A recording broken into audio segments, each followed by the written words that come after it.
Om, namaste, welcome everybody. Uh, Thank you for responding at such short notice.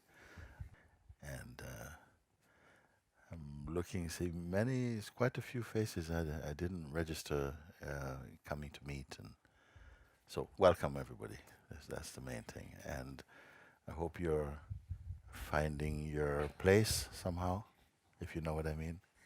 Finding your legs and like that here in Monte Sahaja. So I'm here. I'm open for a few questions if there's anyone wants to ask, and let's see what we can get through. Okay, you can start there. We have it is coming. Thank you, dear Guruji. Finally, after 5 months, I find the question. You find after 5 months? Yeah, I hope it's a good one. Well, let's see. Yeah, during the invitation, it's such a gift. I really feel this space. I really feel this wideness. But every time I feel also like this body. So I find it's the hardest thing to let this go. So I try to ask, okay, am I my hand? And I really could confirm I'm not my hand. I was going through my body, and am I my brain? No, I'm not my brain. That's really true. But when I come to my heart, am I my heart? Then it is not so really clear. Not my physical not heart. that heart. Not the physical heart, but it feels like what I am. It's like it feels inside here also. Yes. Of course, it is in there too. Yeah, yeah, sure. But it's like But is it in there only to the tip of your fingers and the top of your head? Is it kind of like squeezed to size or something? To no, fit exactly? no, not really. And do you have a sense that when we speak of this, how did you handle the question? Does it have a form? It's clear that it's formless. Yeah, Yes. but yeah, always I feel like I'm still this person, or I feel this connection. Yeah. Yes. Yeah. There's no need to try and get rid of that. It is such a firm conditioning that we experience in our manifest existence. We are also here too, and functioning through this form. But that is the conditioning that is taken for granted. Almost nobody questioned that. So, if you don't question something, it's assumed to be a fact, unchallengeable. You see? So, if that was the only thing there, that you adjust your body-mind also, and that's it. Beyond that, there is nothing at all. Most people will be comfortable with this. That's what they believe is there anyway. Your body, identity, and the fact that you are perceiving, and you have the senses, and something is enjoying or perceiving or experiencing through the senses, and the mind, it's enough. Why is it not enough? Why is it not enough? If there was no such thing as spirit or the self or pure consciousness, why would it not be enough to simply be the idea you have of yourself as a person, which, by the way, keeps altering and changing like a ever-changing self-portrait or something, so it's not consistent. And the body, which itself is also not consistent. This is not the body your mother gave birth to. So it is also changing. Everything is changing. So if everything is changing, and that's the nature of things, is that they will just change. Everything that exists is changing. What to do about it? That's the way it is. And it still is the way it seems to be for everyone. You have a life, you live your life, and at the end, because there's an end of life, as there is a beginning of life, in our minds like that we begin to exist when the body is born. We say, then that's your first day. And there will be a last day also. And after that, there's no after that. Suppose this is the case. or even during that, there is nothing else apart from the body-mind functioning. Is that so for you? What you've found? There would be No. no need for the invitation. It would not have be revealing anything other than what you assume already, which is that you are your body and the conditioning or programming that arose for this bodily expression. No, I really feel when I also when I was a child, I could really confirm that when I die, that I will stay still here. So that's I really feel. But yeah, I don't know. It's like perhaps I expect too much. Tell me, what is it too much you expect? Yeah, perhaps I really expect that something must happen when I'm with it. Something more than this. Yeah, and this is what? Perhaps. Something more than this. Just to see what we're speaking. Something more than this must happen. So presently, this represents what? I think it's more like I feel I have to relax more into it. Something is like holding. So you see, all your statements are based on something that must happen to the one who will discover the self. There's nothing about the self. This is about the one who is going to have the experience, even as though there is someone who is going to have an experience of the self and think, yeah, finally I got it. Okay? And if it is newly gotten, it can also be lost. If it is something that you gain freshly, then it also, you may have to be, I'm a bit careful I don't lose it. And all of this comes because of the conviction you have in the feeling of I, which you presently take yourself to be, the one who is searching for the self. And there isn't as yet formed that the very I will collapse away from the sense of personhood and be revealed that the I is the self itself. But while we have the memory, the habits, the tendencies, the desires, the attachments, it will perpetuate and strengthen the idea of yourself as a person. And the person itself, who appears to be searching for the ultimate truth, is tripping over itself, because enlightenment is not, or freedom is not for the person, it is from the person.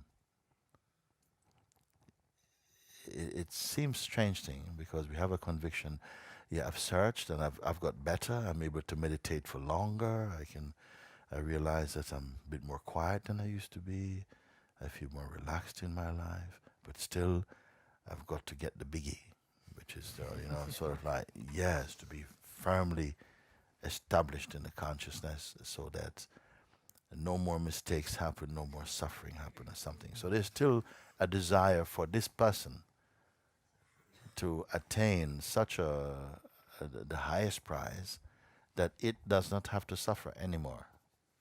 It's a very subtle thing, but that's not how it is, actually, because this is the beauty of the invitation, is that when I say at the end of listening to the invitation or to put the book away, who are you? What is left at the end of the invitation? What is there? A person with a nice experience? No. Well, it can be. It could be still left, wow, that was great. Can we do it again? Or something like that, isn't it? But authentically, if you're followed, what I hope you will come to see is that there is, that you are, but there is no definitions holding on to that. Just there is no sense of any boundary or limit. Whereas before, in the state of personhood, we have all these references for who we are. We're in a particular context, and you refer to that for the sense of who you are. In the discovery of the isness, is that same limited identity intact? I'm asking generally now. At the end of the invitation, the sense of the person as the me who has done this and so on, and I hope it works, and oh wow, I really come to give everything. Is that the one who survives the invitation at the end and saying, wow, I'm really glad I experienced this? Truthfully, is that what's there, or?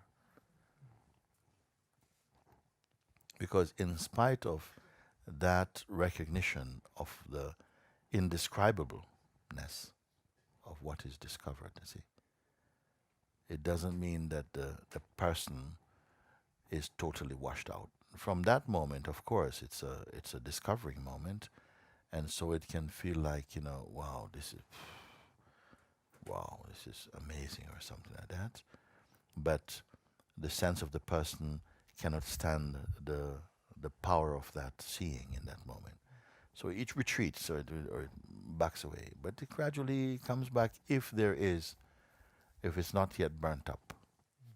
And burning up would mean that you are sufficiently drawn through your attention to be with your discovery that there isn't really any interest to log in to the mind world or to the person's life expression so much. You see?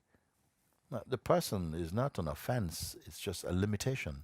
It is also consciousness, but it is a limitation, which you only discover as you're discovering your unlimitedness.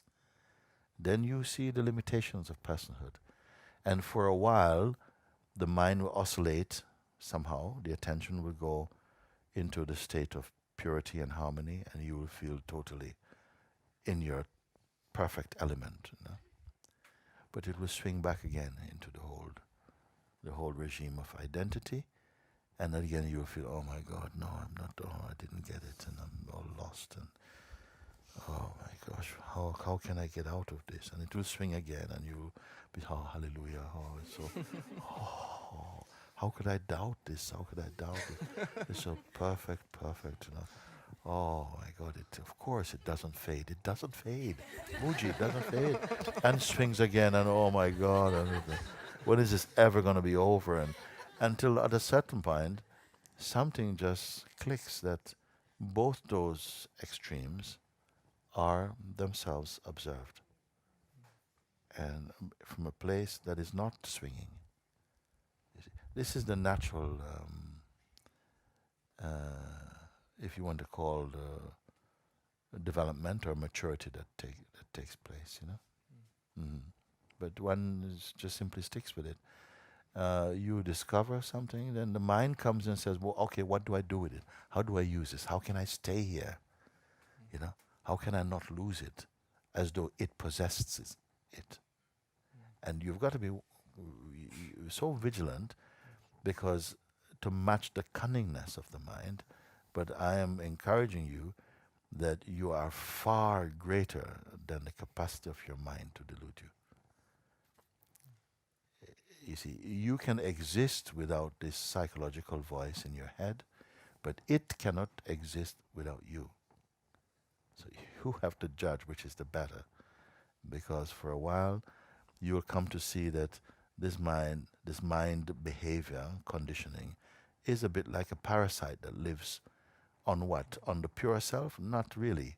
On the idea you have of yourself. As yet, we are not yet established in the conviction that you are just a consciousness. That's not a belief. When I say conviction beyond belief, it is not yet your confirmed experiential understanding that you are a consciousness. It still feels it's ahead and something to strive for that. So while that gap is still open, it's like you're open for business, and the mind will keep coming in, and like this. Now, I have an overview of this, which is quite good, I feel, because I think even people feel that, but my mind is killing me, it's just so persistent, it never gives up, it doesn't go on a holiday, it's just like, the mind does its work very well. No. How can you beat it? This feeling come like this, And I say first, don't fight it. Don't fight it. Who is the mind speaking to? Who is the mind speaking to?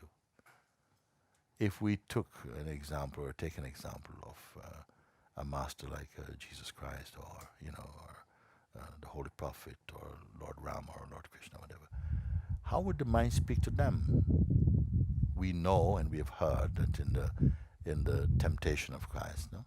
And also of the Buddha, very similar kind of stories, that at the beginning, just before their ministry began, they underwent a tremendous interrogation and attack from the mind in the form of the temptations of Christ or whatever. How can you be tempted if you're not temptable? So at some point, something must have been there. A play, a scenario had to be played out to actively perceive the drama, the seeming enemy, so to speak, to really feel it and to engage with it with clear-sightedness and to overcome its psychological influence over you. Only then could this ministry begin. And it will come in whatever form that the consciousness wearing this body needs to experience certain things. There are certain characteristics, certain tendencies or hidden, latent tendencies, sometimes called vasanas or samskaras, that can appear when they flare up. They can appear to hold the beingness hostage. Do you follow what I'm speaking of? So when they come up, you can feel it's a time when you are most likely to identify personally because of these forces. You see? So when they come, it's as though you are experiencing at your weakest. But sometimes, just at the point at your weakest, on the flip side is your greatest strength. But it's not recognized, you see. Sometimes you have to almost lose everything that you think you have to find that which is unpossessible. To find that, you see. So these plays, they're going on so intricately, so diverse is that play. And each one have their own 40 days and 40 nights. Well, now it's not 40 days and 40 nights. Nobody have the time. We are so impatient, Even the unemployed don't have time for all of this sort of stuff. So consciousness has readapted itself for modern life. It's not that you can purchase it over the counter, but perhaps it feels much more accessible that people can go online even and to look up things and to be with it in such a consistent way. Almost you can have your own teacher speaking to you every day. Whereas in times past, that may not have been the access that a student may have, you see. So It's like when I was here 3 months in MSP, and during this time here, I feel so immersed in this. immersed, maybe. Immersed, yeah. And there was no struggling, there was no burning. I just felt really good. Yeah. And so I just feel is it too good? Must there be a problem to grow? I don't know. And then I was going back to home, and there I have situations there really complicated. But I was really good with the situation, so I really could see that the interest in the person, it's really Weak. Yeah. But it was so strange how all habits came, all the addictions came up in this time. I began to smoke again after a long time, only for this duration in this break. And I really watched hey, what I'm doing here. I feel like something in me was so, how to say, what's ausweichen? Can you help me, someone? German? Avoiding.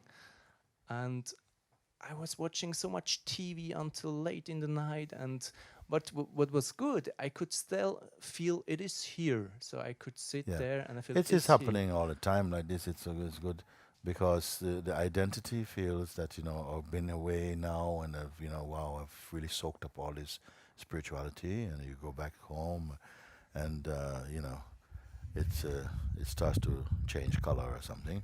And, like this.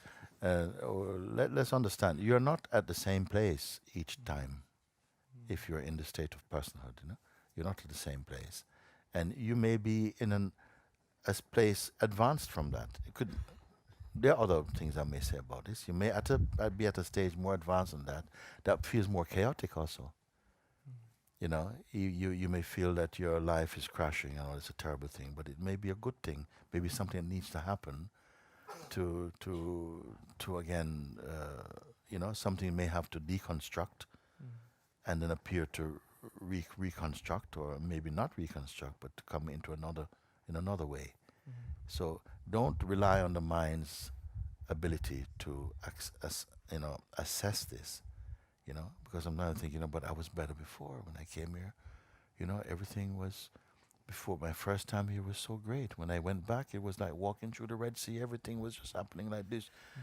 And then the big crash happened and so on, you see? And sometimes it could be many different reasons. It could be also you begin to develop a kind of arrogance that you think, wow, I'm so special now, and I can just kind of like, think of things and they happen and so on. So we never know what it is that life comes, crashes your excitement, and brings in space for greater humility, which puts you back on the track again. It can be so many different things, The reading that comes from our mind is not reliable about this. Sometimes you will feel terrible, and then you have to be reminded that you are experiencing a kind of psychic kind of detox, you see? And something is burping out. And you feel, whoa, but this is not what I expect. I thought I was going to find peace and stuff. And I'm all in pieces. I don't know what to do. And, you feel terrible and say, oh my God, maybe I made a mistake to come here. But you are detoxing, you see? And all this stuff is coming up, and it doesn't feel good.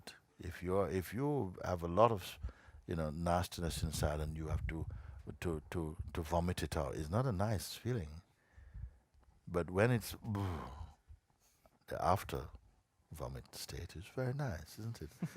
Sometimes these things come up and they're triggered just by the atmosphere and the spiritual intensity of being in a place like Monte Sahaja. And it comes very strong, and you have to be reminded that it's fine, don't worry, you're under grace, it's okay, it's just burping out some trapped energies or some misunderstandings are being burnt.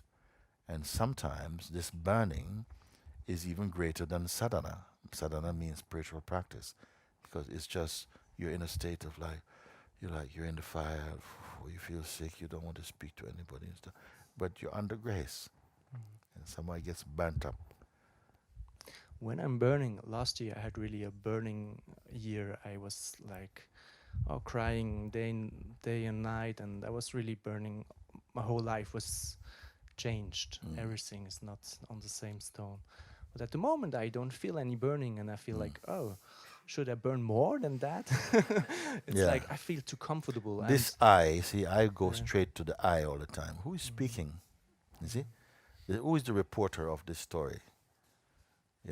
Has it really been baptized in the heart of consciousness? Is it consciousness speaking? Or is it consciousness, a cocktail of consciousness and very, very unconscious personhood speaking? You see? And it's almost always the person still is there. It survived. It survived. You're not meant to come here and survive. Don't want to. Someone came here and wrote already, sent me a book and told me in the book she wrote, I am, I've been so fortunate in my life to have sat with many masters. I've sat with 7 masters. I said, but how the hell did you survive 7 masters? Even one, you shouldn't survive 1 master. To come and talk, yes, now I survived, sat with 7 masters. And what happened to you? The ego is still there? What happened? You were sitting in the back row. You were hiding in the toilet. Where were you? Because if you come with that earnestness, something must happen to. You should not survive. You meaning the egoic identity, which is basically a mask worn over your true self. But you're living with this mask. You look in the mirror, you see the mask. You think, oh, man. You put makeup on your mask, everything. And we are so proud of our mask, and we don't even know it is a mask. When you start to see it's a mask, you try to take him off. You see how stuck it can feel. Still, you know that it's not what I am. And how to remove this mask?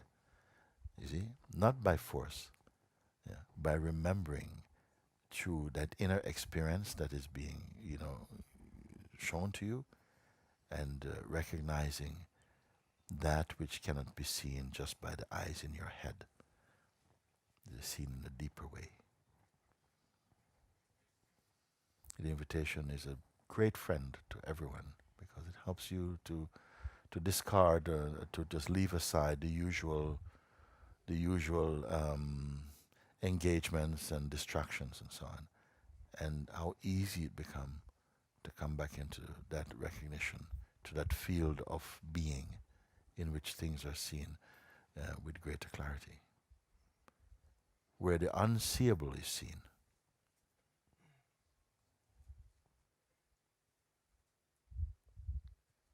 As long as we are still under the indoctrination of the manifest life, where we are predominantly feeling that I am this person growing in personhood and getting nearer and nearer to this to the goal and so on, to that extent the delusion persists in us. All this you must overcome. And I don't see it as a big difficulty, actually. If there's a difficulty, it's to do with our loyalty to our identity, and that if you still have a craving, a carnal craving for the things of this world, then you will not be willing to give them up. By the strength of the attachments also, because they will come up. And in meditation, in guided meditation or in satsang, you'll feel where the attachments are feeling tight. And there must be a willingness to, it's not the things in themselves, not a problem, the thing. The thing is your relationship to it and the importance you give it. Because the importance you give it is the value you give it, these things. And the value you give it will come up when it's time to go beyond it. You'll want to carry it with you. And if there was a choice, no, you come single or you stay. You probably end up staying.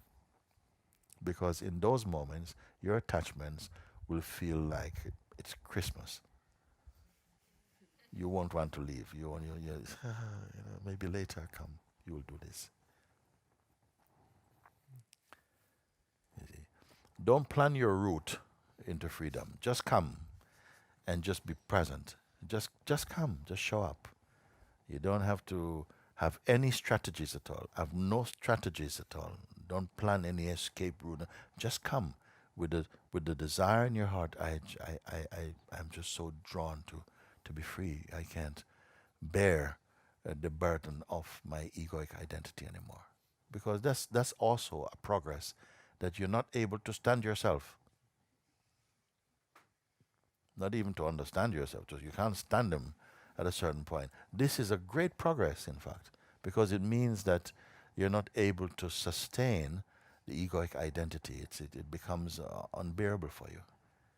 That is also a mark of spiritual maturity, because while it seems to hide in the shadows of our subconscious, that you don't detect, and you can live for such a long time under the impression that you are this person and you fight for king and country and world and this. But as you begin to recognize and experience the truth of yourself, your aggressiveness falls away. A calmness replaces that, and a peace and a wisdom begins to emerge in you, a sense of spaciousness. You don't feel threatened or claustrophobic in your life. You see, everything is more feeling expansive. You see, but ultimately, the sense of expansiveness is also not that important, because the self is being infinite. Where can the infinite expand to? Something is just so present. And your beingness, your life is expressing out of this vastness. The sense, this is just,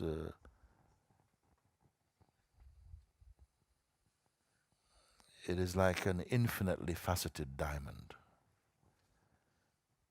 But each facet has the total diamond behind it. Each life is like one facet of this infinitely faceted diamond. And no life is just a token life. Everything has its part to play in the great drama. Until you wake up. And even after waking up, your dynamic expression still continues, even more so, to bear beautiful fruit. But you must come to the ultimate recognition of yourself. Not a dualistic recognition. A non-phenomenal recognition, meaning that how can one thing, it's like, how can one hand clap? How can one thing recognize itself? I gave example that I've been giving this example for very long. A sharp knife, however sharp, can cut so many things, but it cannot cut itself. Why? Or the eyes can see so many forms, but it cannot see itself. Or a scale that can weigh so many objects, but it cannot weigh itself. Why? Because it cannot be other than itself. It's so one, it cannot perceive itself. We are like that. Our true self is one. You cannot see yourself. Whatever you're seeing that you take to be yourself is only imagination. It's only the surface. You are seeing from yourself. All these things, we don't have to, I don't have any special practice for each little thing, okay? You sit in the great pool and you're wet all over. There's one not side of the water to wet the front, one to wet the back. You sit in the pool of that and you are immersed all over like that. So I'm speaking like this, that even if I speak only to one of you, I'm speaking to everybody like this, that your approach in satsang, if you come with that earnestness, it will be satisfied. It has to be. If you try to protect your identity, it will persist. But if you come with this urge that I'm just a sponge. My heart tells me, let go and soak up everything. Then come like that. In the last satsang, when you asked this question, what if this day is your last day? Yes. Then the burning was really coming, like, okay, but yeah, after it goes again. If this day was your last day, actually it's coming to be the last 5 minutes or whatever that. So if this was your last opportunity, no, please stay with the question I'm going to ask you now. If it really was like that, okay? And there's a countdown. Clock is ticking. What can you do with 5 minutes? What can you do with 5 minutes in this regard? 4 minutes.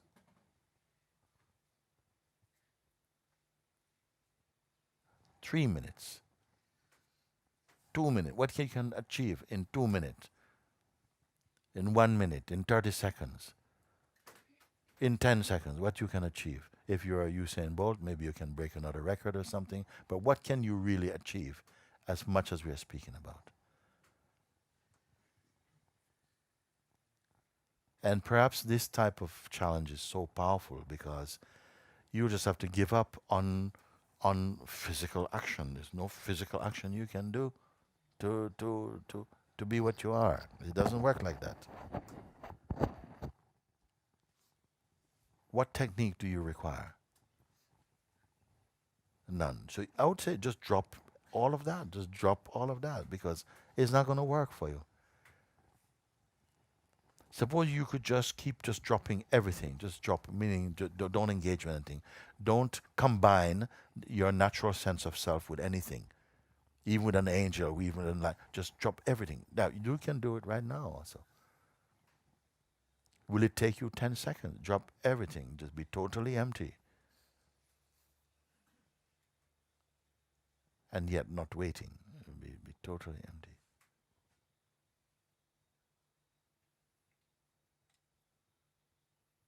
Drop even the one who drops even. Really do it. And speak from there where you are. Are you in time?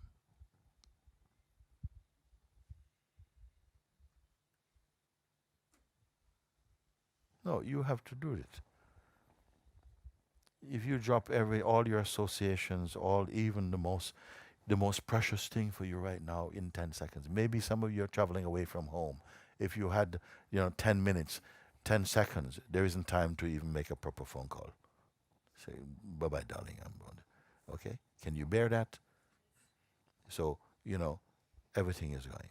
You drop everything then. Drop every association, every aspiration, everything.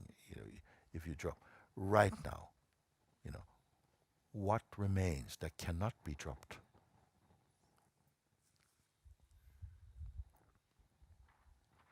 Because if you drop everything, you still are. Can you drop you?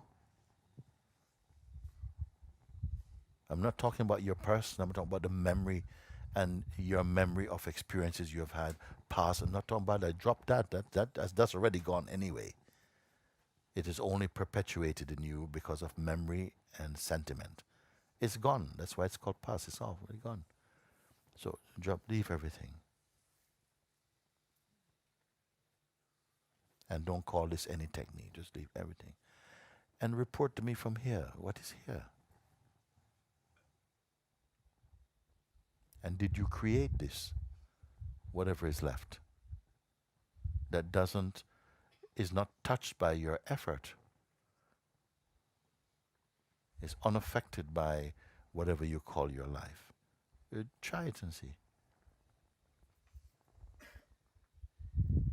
And is it an attainment? Whose attainment? Because if you drop everything, it even drops even the potential achiever of dropping something is gone. So what remains? I'm not asking your head.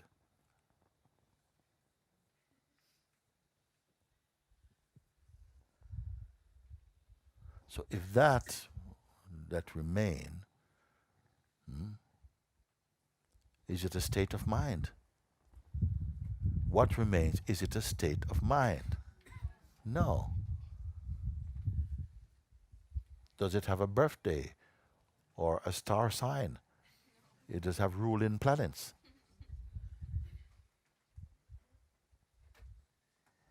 That is yourself.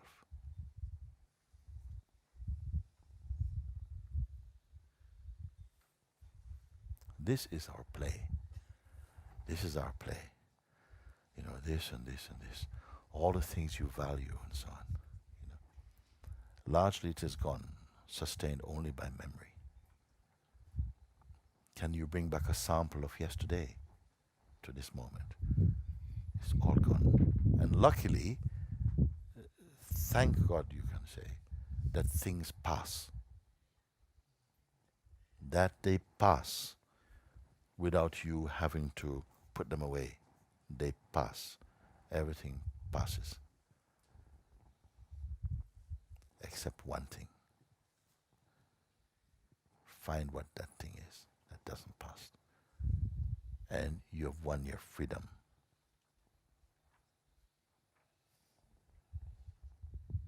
Discover that which does not pass. It is not on the radar of time. And where is it? Where is it located? Where is it, that which I speak of?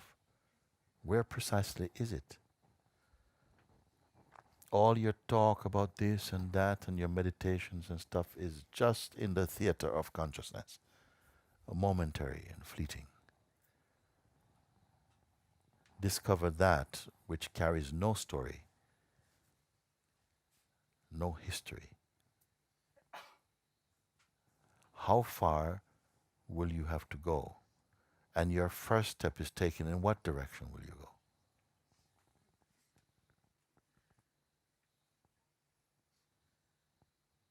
So this has to be something that really bites into your consciousness, so much so that you have to go and sit down with it and just marinate your attention in that and just be with that, because that's your good fortune today.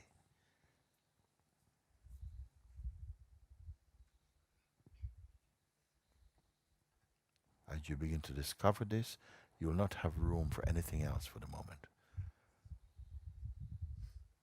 Marinate in it. It will absorb your duality. And there's no need to be afraid of these words, what I tell you. And thereafter, when you return to natural functioning and so on, you will see that your actions are wind assisted, in fact. Something is, your discernment will be so that previously expressed actions and intentions, which were a waste of time and an hemorrhaging of your attention, that will stop. You will not be living life. You are life. And the flow of it is perceived within your own being. These are things that I cannot put them down in some textbook. It doesn't need to be. You don't need to remember any little part unless it's something that is so quintessential that when you remember this, everything is captured in it.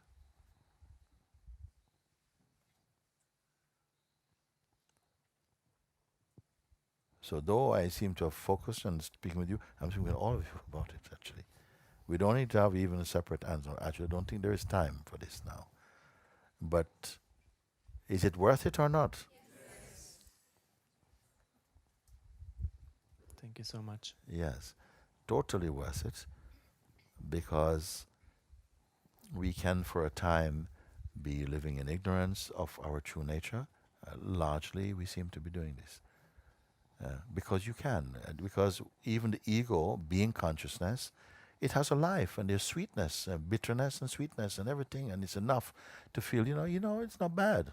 I love being me and so on. And you're perfectly entitled to that. Free to be free and free to be bound. This is something like this. And there's no criticism or cynicism about it. But as soon as, by the grace of life, in whatever means or method it comes to you, your attention is turned, or an urge grows in you to go more deeply, life comes to satisfy that. And something may come from inside you, a tendency that we all have and inherit somehow, to work against your own freedom. And energy is inside that is working against this freedom, but only so long as you sustain or retain the sense of personhood. As soon as that grip is broken, there is no opponents to freedom in you. The very ego that tries to protect itself, and that you think you are protecting yourself, the thing you're trying to hold on to, is the very thing you should transcend and leave. But gradually we come into the recognition of that. And you're so much in the arms of grace also. Don't think, oh, me and my little strength can't do it. It's true, you and your little strength can't do it.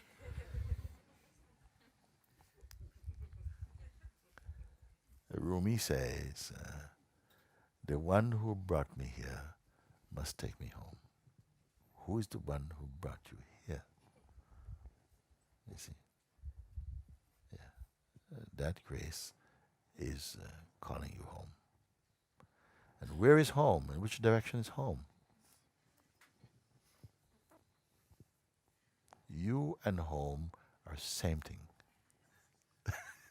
You and home are same thing.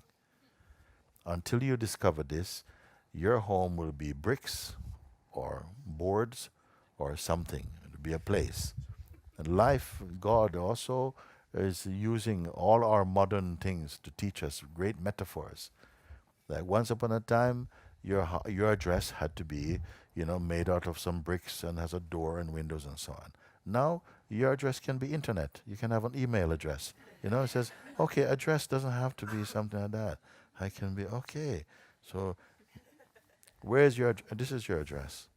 If you see this body, I'm quite likely in it.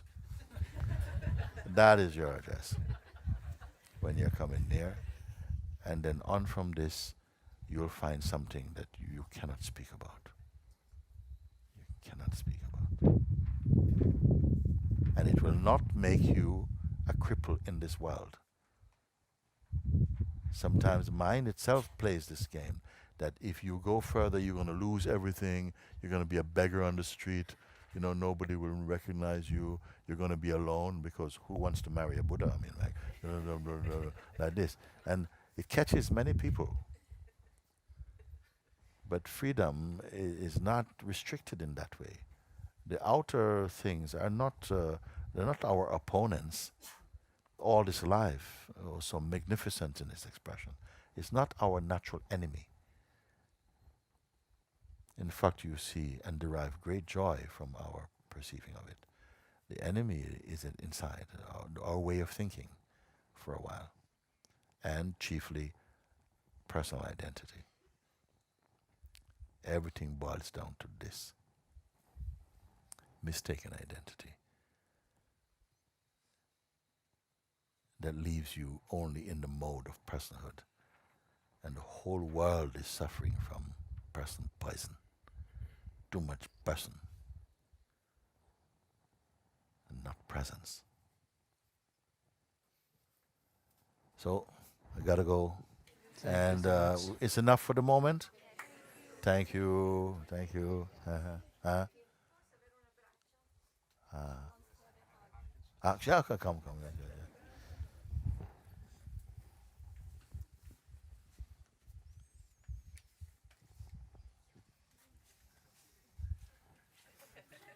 Oh, grazie. Yeah. It's your birthday too? Okay, happy birthday to you. Grazie di tutto. Ti amo tanto.